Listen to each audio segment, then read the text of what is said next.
Hi there, welcome to No Nonsense Whiskey. My name's VinPF, and on today's episode we've got something a little interesting. And you probably won't have heard of these guys before, but this is a bottling from Heroes and Heretics. You can just about probably make that out here, maybe not on my whitewash. There you go, Heroes and Heretics. Independent bottler based in the UK. And they've got a pretty good range of whiskies right now. It's about 5 different whiskies. And I should say before we get into this, thank you to Heroes and Heretics for sending me this and the other bottles in their range. I'm going to be covering them over the next few months. But I really think these guys are on par with value for whiskey, which is something that I'm really looking at 2020 in whiskey, is to try and see, not is the cost good, but is the value good. In this case, this is the cheapest in their range. This is a £50 bottle. I think you can get it, Master of Malt is £51. On their website, it's $48. This here is the 48 blended Scotch malt whiskey, aged 10 years. All very good details. It's also a 48%er to match the name. I'm not sure if the 48 is named after the percent or other way around, but it's still a pretty good, nice continuity thing. Of course, we've got no chill filtration and no added colour, all things that we like to see. Now, although this is a blended Scotch malt whiskey, so we do know that it's a Scotch, don't know any other information about which distilleries are in this. It could be a lot of one and hardly any of another, or equal proportions. These are all things that are a bit of a secret, but that's kind of a good thing. Sometimes I like to enjoy that.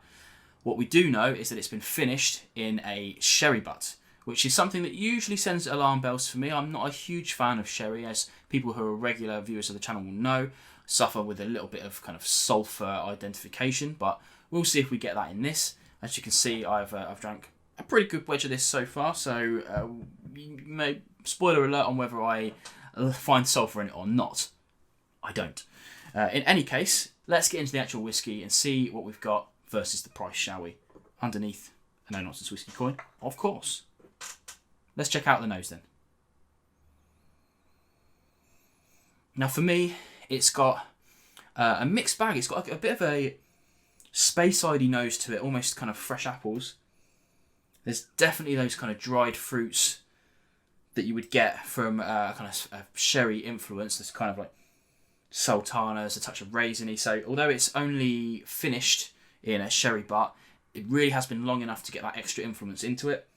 But it isn't really kicking the door down. So if you're not a huge fan of kind of sherry notes like me, then it shouldn't put you off having a look at this.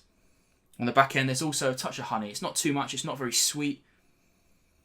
Just nice and well rounded. Okay, let's try on the palate.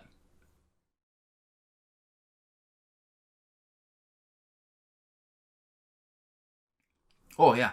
So the initial hit is quite a juicy, oddly juicy dried fruits, which is a bit strange. So I guess if you think like a raisiny vibe, like a raisin sultana, although they're dried, do retain a little bit of that juiciness. So that's the initial hit, but very quickly after it's followed by some nice peppery spice, and then finished with a little bit more of that honey, and dare I say, a touch of citrus at the back end. Not a lot, just a wee little bit of kind of lemony citrus at the back end.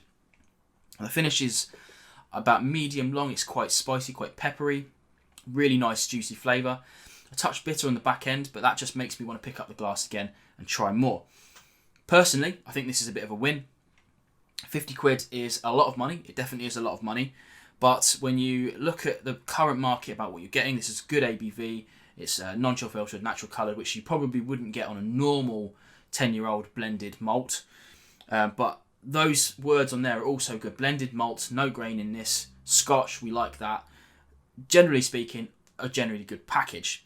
Now, if you're interested in these guys as a brand, this is a good entry point. There are others in the brand which I'm going to be covering in the next few weeks, which include, I have to say, a 27-year-old single cask Bunnahabhain, which is exceptionally well priced.